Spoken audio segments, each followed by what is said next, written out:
Halo, assalamualaikum. Jumpa lagi dengan saya, Suma Herbal. Nah, teman-teman, pagi ini di Bekasi hujan rintik-rintik dan tadi pagi itu sangat deras. Nah, sekarang sudah mulai reda. Gimana di kota Anda semuanya? Apakah juga hujan ataupun panas?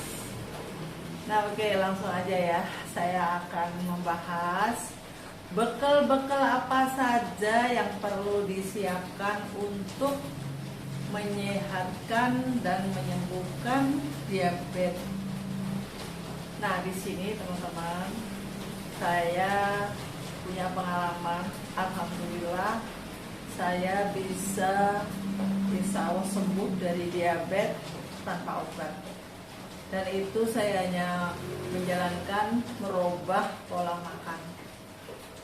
Saya pakai metode seperti diet keto, tapi nggak persis gitu ya. Ini masih saya tambah-tambahin. Saya masih bisa makan tahu tempe, masih bisa makan sayur-sayuran. Dan itu saya terapkan di pasien-pasien saya yang gabung di kelas diet mentoring saya. Jadi apa saja bekal-bekal yang perlu kita siapkan di rumah supaya kesehatan kita itu, terutama untuk orang diabetes, insya Allah bisa normal, gula darah bisa normal, kemudian keluhan-keluhan yang lain otomatis juga insya Allah bisa hilang.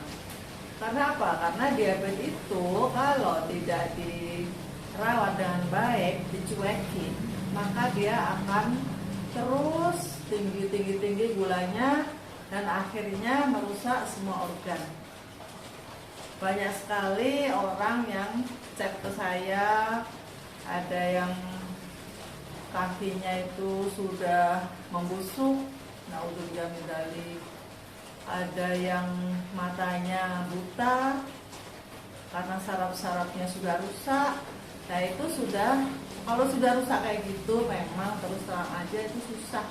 Jadi sebelum terkena seperti itu, ya teman-teman semuanya, mari kita rawat. Jangan sampai diabetes itu terus menggerogoti tubuh kita. Yaitu caranya dengan konsumsi low karbo, makanan-makanan yang rendah karbo. Kalau perlu yang zero ya. Jadi yang dulu kita makan, sekarang contohnya aja ya langsung ya, supaya nggak bertele-tele ya. Jadi pagi biasanya itu sarapannya yang paling gampang adalah telur. Nah, makanya ini di rumah senantiasa saya nyiapin telur. Telur itu harganya murah dan gampang dicari di mana-mana ya. Apalagi kalau di kampung malah punya ayam sendiri ya kan. Nah, itu yang kita siapkan di rumah ya, terutama telur. Pagi-pagi kita nggak usah makan nasi ya teman-teman, tapi telur atau sayuran ataupun kue-kue yang rendah karbo. Kue-kue rendah karbo bagaimana? Lihat di video saya dahulu ya, banyak sekali saya punya resep-resep seperti bolu, brownies, kue kering, kemudian apa itu juada atau tetel itu dari beras sintetik, beras diet. Nah, itu yang kita pakai. Dan ini juga saya nyiapin kelapa teman-teman. Kelapa ini rendah karbo, makanya aman untuk orang yang ingin menurunkan gula darah. Jadi di rumah senantiasa siapkan kelapa. Sekarang juga sudah ada ya kelapa kering yang dijual di online. Cuman kalau saya pribadi, saya maunya kayak gini. Karena apa? Ini rasanya tuh lebih gurih. Kita bikin sendiri, kita beli di pasar, diparut, lalu kita simpan di kulkas. Waktu-waktu kita mau bikin kue bisa. Kemudian tepung terigu juga di skip aja ya. Karena apa? Karena terigu itu tinggi karbo. Jadi di rumah sehari-hari saya senantiasa ada seperti ini. Ini tepung almond, ini gantinya tepung terigu ya teman-teman ya. Kemudian kacang tanah, kacang-kacangan juga boleh. Kacang tanah itu masih rendah karbo ya, tapi kalau kacang mete itu terbatas karena dia tinggi karbo ya teman-teman ya. Kalau kacang tanah dan kacang almond ini hampir sama karbonya, masih diterima. Jadi kapan-kapan saya jelaskan kenapa orang diabetes tidak boleh makan karbo. Jadi saya jelaskan sedikit ya, biar Anda nggak bingung. Bagi yang baru datang, perkenalkan saya seorang herbalis yang banyak menekuni dan banyak meneliti penyakit-penyakit diabetes sembuh tanpa obat, dan itu saya alami dan saya pakai ke teman-teman di grup saya. Jadi saya ada kelas diet mentoring. Bagi Anda yang ingin sembuh, boleh Anda ikut gabung di diet mentoring saya di grup WA ya. Jadi singkatnya teman-teman ya, ini saya kasih contoh langsung ya, makanan sehari-hari untuk menurunkan gula darah dan aman bagi orang yang tidak punya masalah di ginjal. Jadi pagi hari sarapannya telur ini boleh 3, boleh 4. Yang penting nggak pakai nasi ya. Ingat-ingat itu, nggak pakai nasi. Jadi hanya telur dan sayur. Kenapa? Telur itu sangat rendah karbo.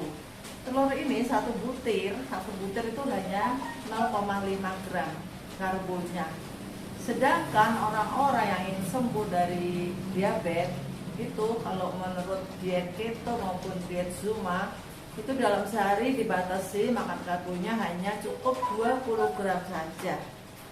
20 gram, bukan 20% ya. Jadi 20 gram karbohidrat dalam sehari itu apa saja. Kalau kita kasih telur itu ya dapat banyak, karena telur satu itu hanya 0,5 gram. Tapi kalau kita kasih nasi itu dalam 100 gram itu karbonya 22 ya, 22 sampai 27 ya. Nah kalau kita makan nasi, karbo 20 gram itu sudah lewat, sudah habis untuk nasi doang. Mau makan nasi doang tanpa lauk, kalau saya milih yang lauk. Nah kemudian apa saja makanan-makanan yang rendah karbo yang aman dikonsumsi oleh para diabetes, yaitu hewani, protein hewani seperti daging, ikan laut, ayam, kemudian apalagi itu banyak banget, teri, ikan pindang yang murah-murah itu juga boleh, ikan kembung, ikan asin. Tapi kalau ikan asin itu banyak ininya ya teman-teman ya, banyak natriumnya, itu kurang bagus untuk orang yang sudah bermasalah dengan ginjal ataupun tensinya tinggi. Jadi harus digodok dulu, dibuang airnya, baru kita konsumsi, kita masak, dihilangkan garam-garamnya itu. Nah itu. Nah kemudian kalau daging ayam itu per 100 gram itu hanya 0 karbonya. Daging sapi sama, sandung lamon sama. Jadi kalau kita dilarang makan nasi, terus boleh makan daging-dagingan secara akal, coba milih mana teman-teman? Jawab ya di komen. Nah itu yang saya lakukan ya. Jadi kita banyak makan protein hewani. Apakah tidak kolesterol Bu? Nanti di next video kita bahas ya. Apakah kita makan protein-protein hewani, lemak-lemak, tapi lemak yang sehat ya teman-teman, apakah tidak menyebabkan kolesterol? Kalau kita tidak makan karbo tinggi, tidak dibarengi. Jadi jelasnya begini ya, kalau kita makan lemak-lemak tidak dibarengi dengan makan karbo-karbo yang tinggi, contohnya seperti nasi, tepung. Contohnya apa nih, misalnya kita makan nasi padang pakai tunjang, kikil dengan santan yang pekat, tapi nasinya sepiring. Nah itu tiap hari terus begitu, kemudian pakai telur. Nah itu kemungkinan bisa kena kolesterol karena kita masih makan karbo-karbo yang tinggi. Tapi kalau kita itu tanpa karbo, contohnya sayuran dibarengi dengan protein yang tinggi, nah itu aman ya.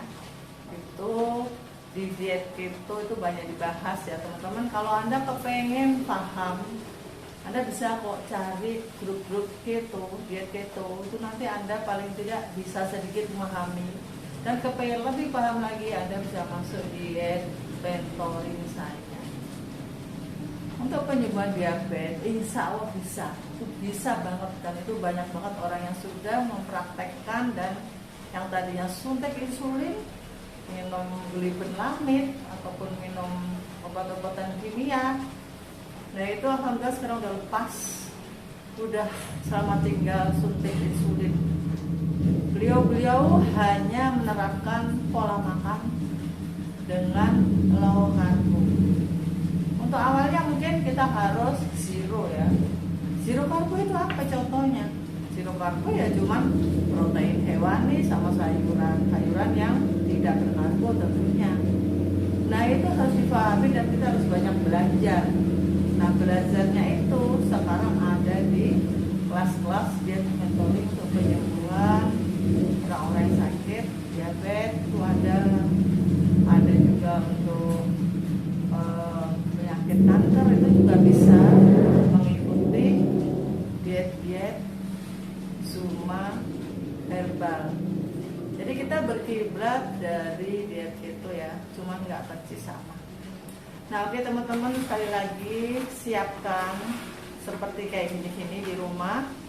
Sewaktu-waktu Anda lapar, Anda nggak nyiduk nasi, Anda langsung bisa dadar ini, dikasih kelapa, dikasih tepung ini, diaduk-aduk, di mixer, kemudian didadar jadi deh kue dadar. Nah, banyak banget makanan yang masih boleh kita konsumsi, itu masih banyak teman-teman ya. Makanya ikuti terus ya video saya. Jangan lupa subscribe dan like and comment ya teman-teman ya. Oke, semoga bermanfaat bagi kalian semuanya dan sampai jumpa.